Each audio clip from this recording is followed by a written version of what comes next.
Everyone has their own theories. We may never know the truth. We know that. Our last few presidents would not release the JFK documents. We know that. Even though they said they would, why did they back out and never release them? Because they can't. They can't tell us. Can you tell us who the actual killers were?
We have Chris Todd. Thank you for joining us again as we tackle one of the greatest and saddest tragedies in American history, the assassination of JFK, John F. Kennedy, who, as we look more into him, was a remarkable man. His family became American royalty, and he really shook things up and came into office in such a tumultuous time, the early 60s, 1960s.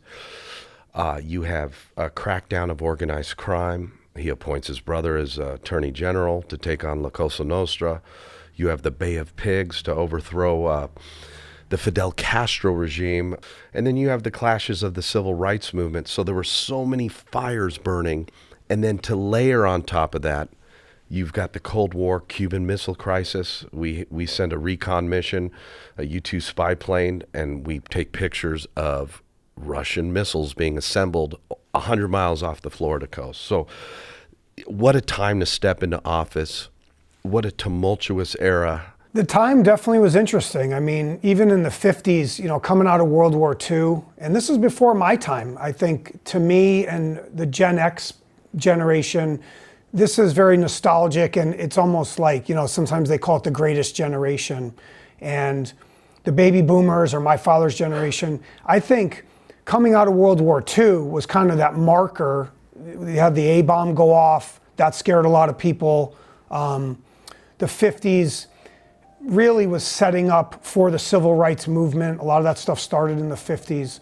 And it was a unique time. And I think even when Kennedy was coming in after Eisenhower, here come the 60s. And that probably was the most tumultuous decade ever in America. I think a lot of us can agree with that. And people even talk about when Kennedy was killed, it really was kind of the death of innocence or the end of innocence, because it kind of marked, after that, Vietnam, the protesting, the drugs, there was a lot of stuff that was going on. We were spying on our own people. They were spying on the Black Panthers. They were spying on civil rights activists. We know about this.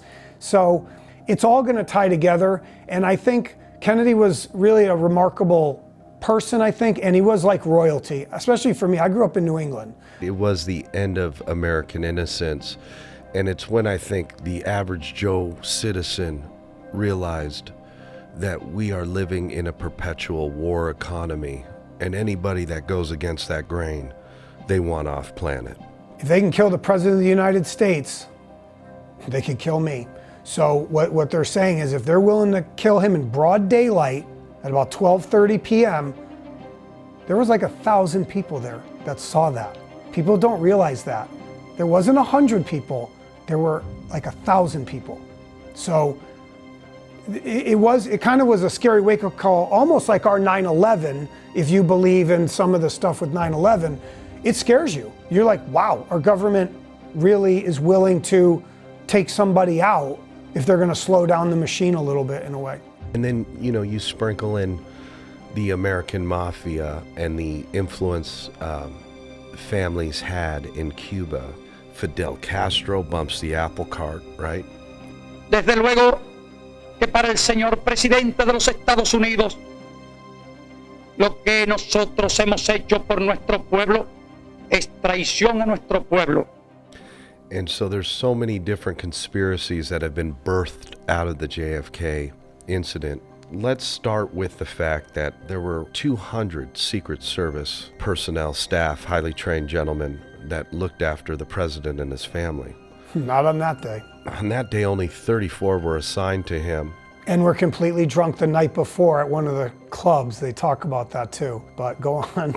The detail was very light, especially when driving in a convertible limo, right? That was unarmored. There was no bubble, as they say. People hanging out of the windows. Yeah. Mr. President hanging out of the 5th floor. They're coming towards the triple underpass. There's people standing there. He is coming straight. There are no Secret Service. There are none. But we'll get into that. But it was a setup, yes. And you describe an actual kill box that was set up on that specific turn as they were headed towards the underpass. Down Elm. Walk us through the logistics of that kill box. Sure. That's Elm Street. When they come down Houston, they're supposed to go down Main, but the route is changed to come around the corner and down Elm. And Elm kind of bends to the left at first, and then it starts to straighten out. And I do believe, and people have shown this, this isn't something I invented or discovered. Supposedly there are paint markings to locate where that car, and I'm sure these assassins walk this, okay, they changed the parade route a couple days before. They had a couple days to walk it. I'm sure they did. Measure it out, how many yards, all that stuff. But Kennedy's vehicle basically is going to drive straight into a kill zone, okay? And once it enters that kill box, go, go, go. All the teams. Now, do you think those yellow markings that were on the sidewalk curbs, were they for yardage, or was that the place and time where the kill teams were supposed to let I feel like it's a square. Like once he enters that window, green light. Because remember, it's once he gets in there, now remember, they cut some frames out of the Zapruder film.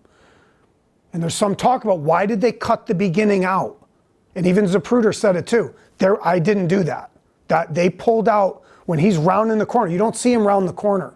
You see him just appear on Elm Street, okay? So what I believe is, and I have a very interesting story about Abraham Zapruder. If you notice where he's filming from, it's kind of weird. He's right in the middle of all the kill teams coming at him. He's right there. He can't be hit. Everything's coming right in front of him. And even as he films Kennedy, you know, when you're filming something, you see something crazy, you'd think you'd kind of pull the camera down. He don't pull the camera down. He stays right on him the whole time. Boom, boom, okay? So, yeah, Kennedy's gonna come in the kill box, and that's the trigger or the green light. And yeah, it's pretty scary to think about that, how much of a setup it was. And I had to learn a lot too. I just want to say that. I had to source a lot of stuff from experts that I've talked to over the last, month or two.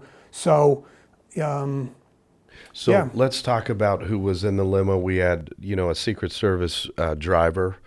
We had Governor Conley of Texas, his wife, Jackie O, JFK's wife, and they're all in the limo. And they're making this turn, this convertible limo's making this turn. When it enters the kill box, you see in the Zapruder film that it appears that a shot enters Kennedy's throat. From the front. And his initial reaction is he grabs. Head goes back first, then comes forward. Conley's also hit. Mm-hmm. On the side from the back and above.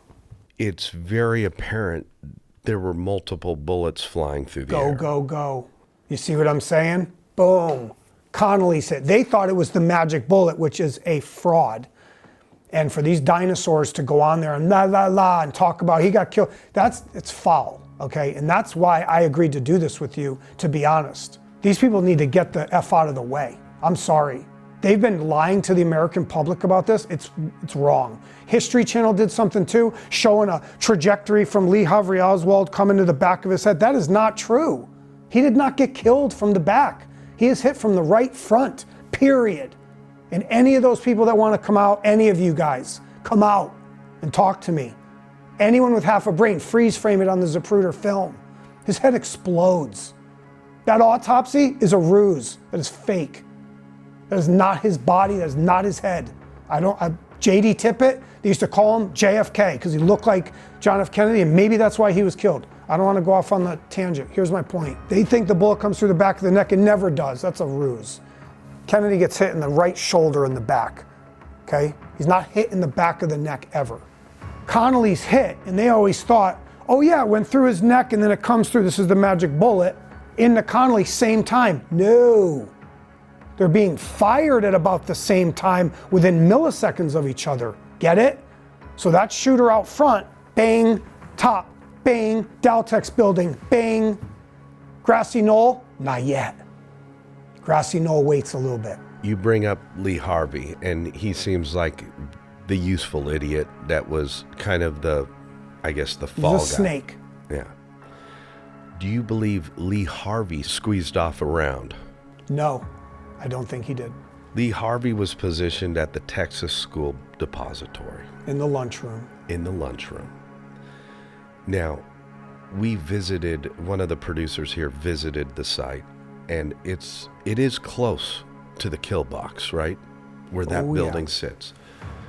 Where does the other building you mentioned, Daltex building, you believe there was another shooter team there, There's correct? a team in either the 4th or the 5th floor in the Daltex building. It's right behind, basically it's right next to and behind the Texas School Book Depository. Okay. Was there another assassin team at the School Book Depository? Yes, on the 6th floor. I just don't believe Lee Harvey is actually firing. I'm going to name the spotter and the shooter in the 6th floor.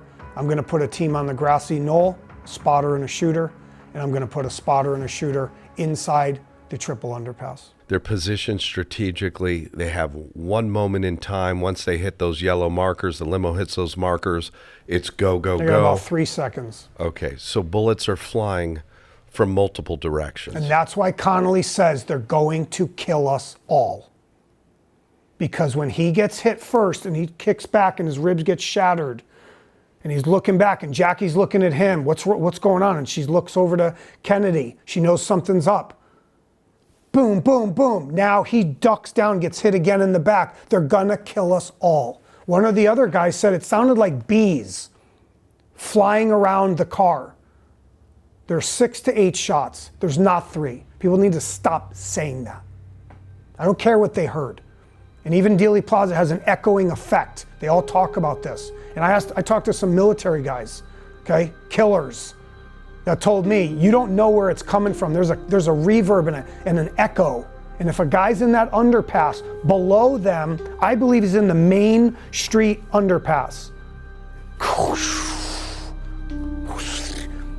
Oh, the first shot came. That's why people say, like, well, it sounded like it came from the Texas School Book Depository. Oh, I thought I heard it come from the Grassy Knoll. I heard it over by the underpass. They're getting all these mixed signals. And they're, well, I heard 3 shots. Well, when one shot goes off, it's got an echo, right? So you should be hearing 6.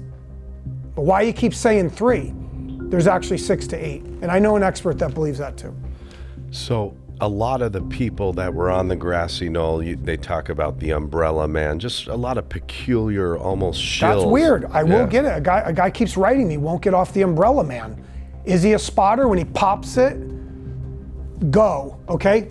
They did track this guy down. Supposedly he was a French or British protester, and it was meant to be like a symbol to Kennedy of Chamberlain or somebody with the umbrella. So you see modern day presidential details, and they've got snipers on the roof. Always. always. You know, so that detail. Bomb dogs sniffing through. I was at a president thing.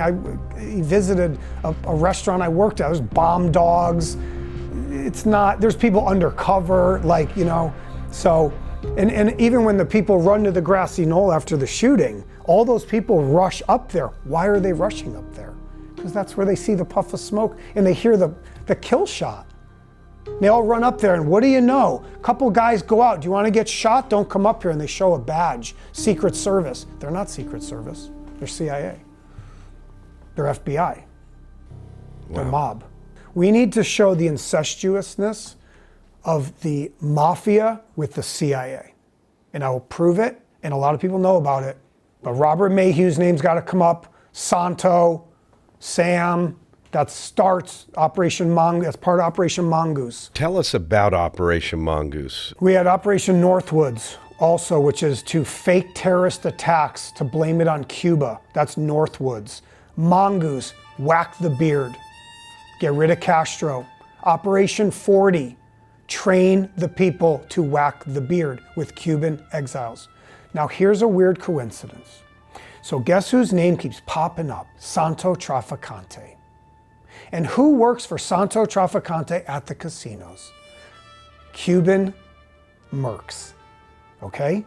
So the mafia has Cuba, the money, the girls, the prostitution, the drugs, the paradise. Guess who sets Castro up to become into power? We did. We did. Frank Sturgis, Jerry Hemming, Loran Hall. They did. Then Castro turned on them. Okay, he does the flipperoo, okay? He pulled a Osama bin Laden. He used America for the guns, the weapons. They wanted to, supposedly Batista was asking to be greased too much. He was getting a little like, they had to pay him too much, so the mob's like, and the CIA also wanted, basically, we never wanted to lose Cuba. And I will say this, one of the greatest mistakes we ever made is we didn't kill Fidel Castro. We should have killed him. And I know that's going to rile some people up. But if you look at what happened, the mafia was tied in to the Cubans, to the casinos.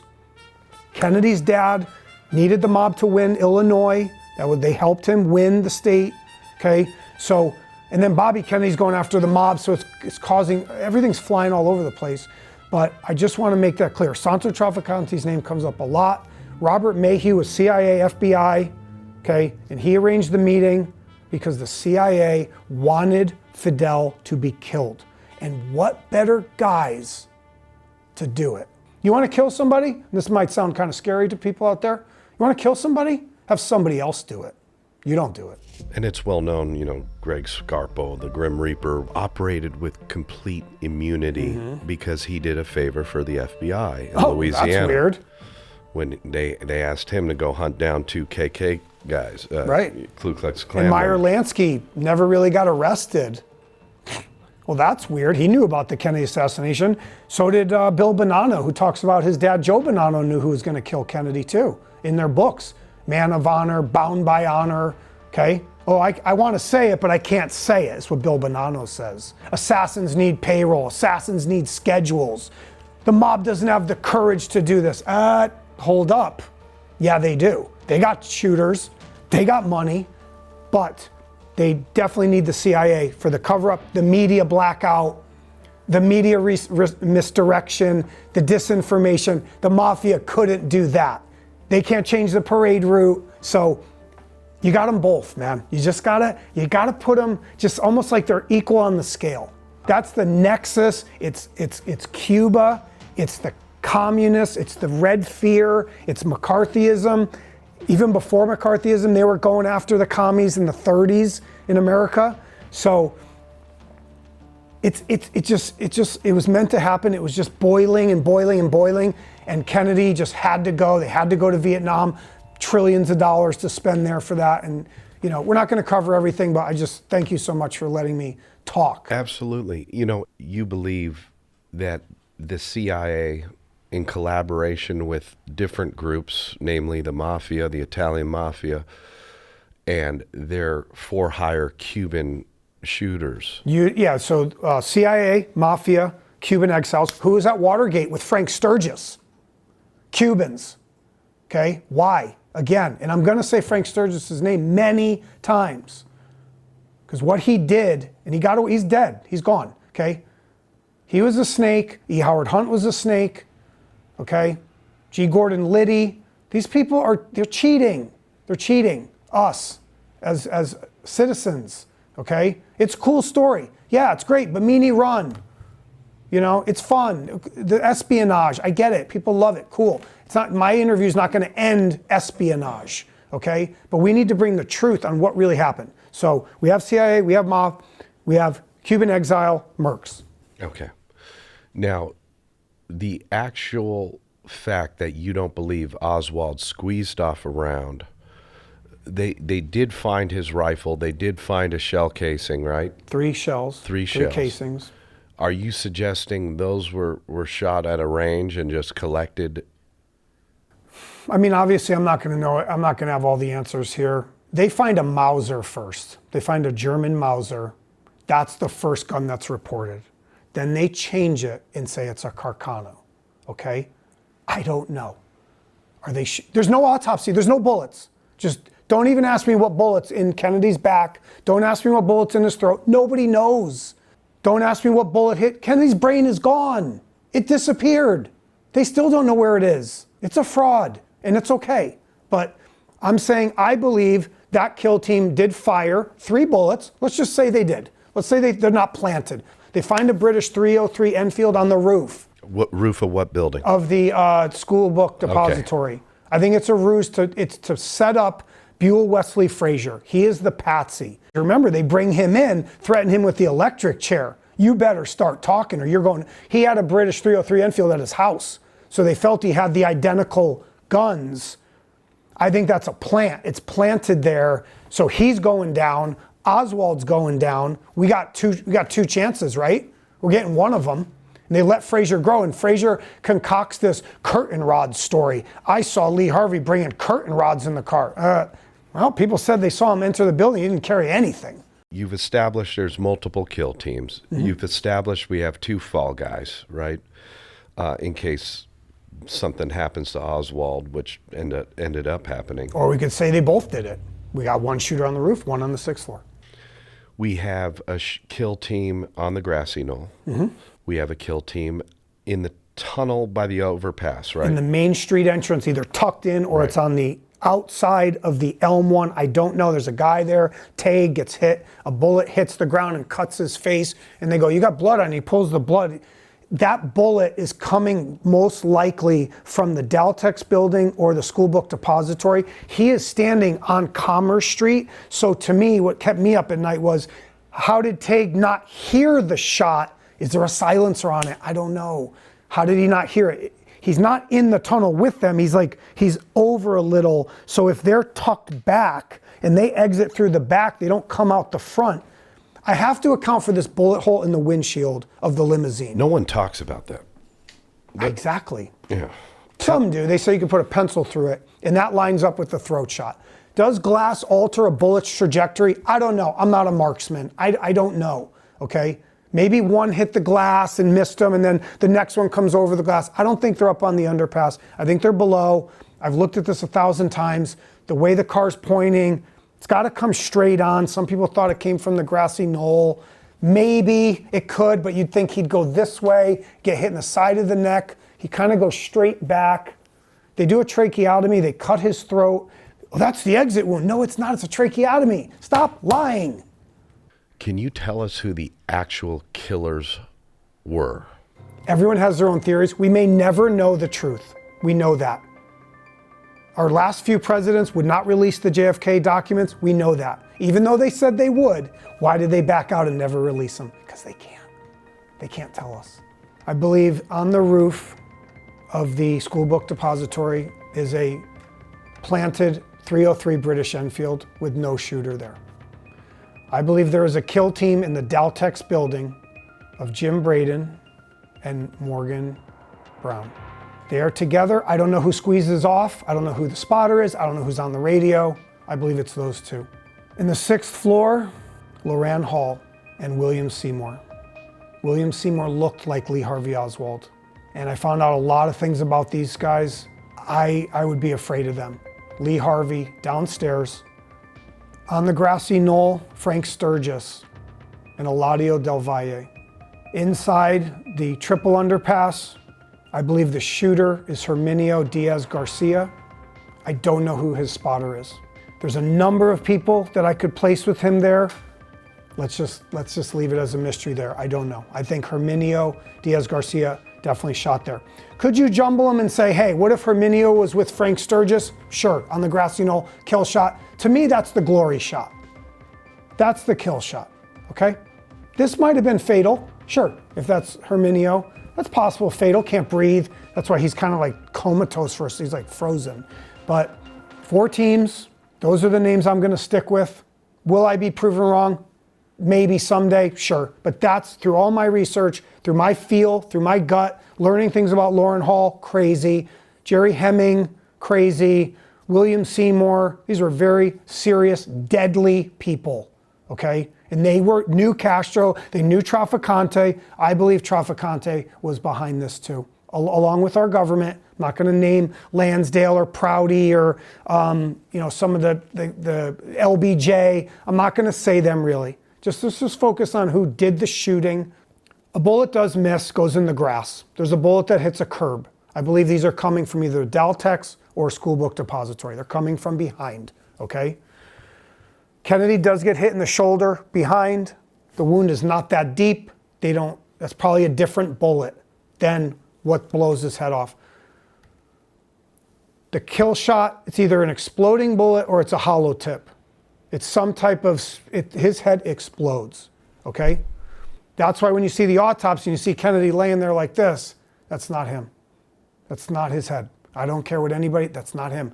When you look at the actual shot, half of his face is gone. How could he be sitting there like this? You see his whole face and they just put a black little spot here to pretend like they don't want you to see the shot there. His face bent, peeled off his head.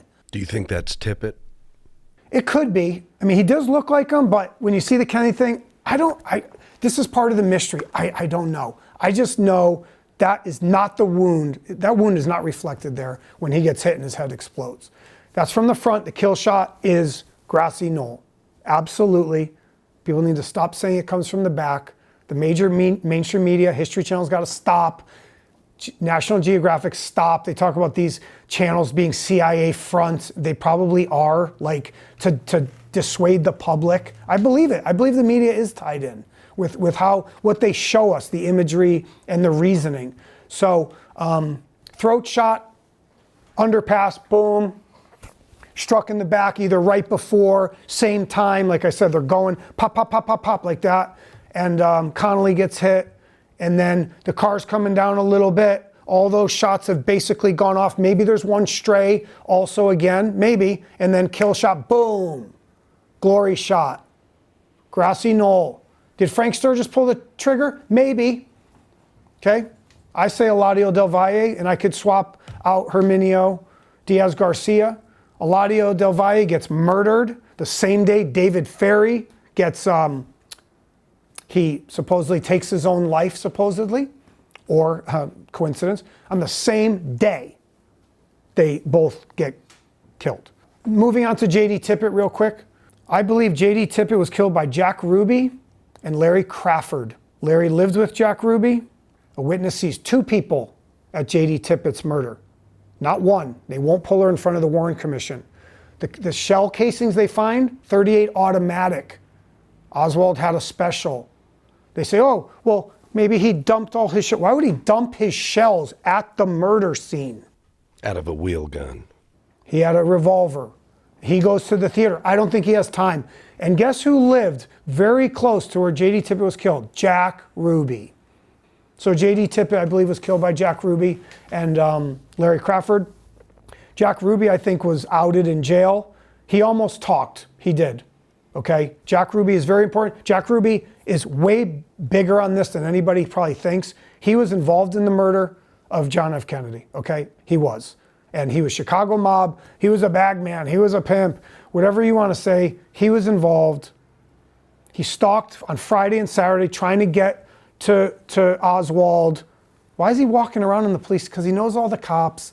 They also used to come to the carousel. So look, there's not enough time to do it all, but that's my It's POV on this. fascinating POV. You know, it's obvious, you know, everyone, it's well known Ruby had mob ties and was a known associate of the mob. But it seems like as you look deeper into this, that this was not hatched. This was hatched for years. Mm-hmm. This thing had backups to backups to backups. And, you know, they say Oswald spent time in Russia. I mean, they've been grooming this thing for years. This He may knew have been, David Ferry. He knew Frank Sturgis. He worked for the CIA and they called it the Civil Air Patrol out of New Orleans in the 50s. Then he goes to Russia at the height of the Cold War, almost the height. There was a Red Scare in the 50s. That was all raging. He goes to Russia and it's no big deal. Then he comes back in 62, I think it's 62, 61, comes back, no big deal. They question him once. You know what I think is the most fascinating thing about this is, you could almost argue that Lee Harvey Oswald was the nastiest CIA operative, or he was the biggest pawn. You could take it both ways. Watch, if you do it, you'll see it. Think about what he did by the time he's 24 years old. He worked with the CIA, went into the Marines, gave radar secrets to the Russians. That's what he said he would give them. The height of the Blackbird or whatever the plane was. He had the radar codes. So that's why they're like, yeah, come on in. do you believe these shooter teams, were they compartmentalized or were they working in a coordinated effort? The coordination has to be that the cover-up has to be coordinated. There has to be people to block the people from the ground. There's 1,000 people there, okay? They have to be stopped. So behind that fence, there is either CIA, fake Secret Service, whatever you want to call them. They're stopping, flashing badges, stop, as they're coming. Because remember, they clear the rail yard. That's all cleared behind the fence. They're good there. They get in those cars, they're gone quickly because the witnesses come running around from the triple underpass. We didn't see anyone. We saw a bunch of muddy footprints, cigarette butt, mud up on the fence, like he's got his foot up on the fence like this. They're gone. I mean, they're like boom, boom, drop. That's why. So I believe there's some compartmentalized. Sure. Basically, look, this is what you could do, right? Real quick. Deltex building, you guys are in there. You guys are 6th floor. You're grassy knoll. When he fucking hits the spot, go. That's it. Don't worry about what they're doing. Don't worry if you hit Connolly. If you hit Jackie O, oh well. You hit the Secret Service drivers, oh well. Think about it. That's why Connolly said, I think one of his thing is so prophetic. They're going to kill us all. He realizes the beads. It's not, they could have taken Kenny out with one shot, man. Grassy knoll. What do you need to hit him from the back for? You don't. Yeah, not to use the pun. It's a silver bullet moment, meaning we've got once that limo hits those yellow markers. He's coming right at him. You have this one opportunity. That's the it. CIA plattered it for you. Yep. You better hit him. And they said there's a kill team at the Trade Mart. If they didn't get him there was already at the Trade Mart when he was going to show up there. It was very well orchestrated. That's why I said in my monologue, there was about 100 people involved. And I know it sounds weird, but as I kept connecting all the dots of all these people, man, that person knew, that doctor knew. They cleaned the limo. They get the limo goes on the plane. There's no autopsy. There's no bullets recovered.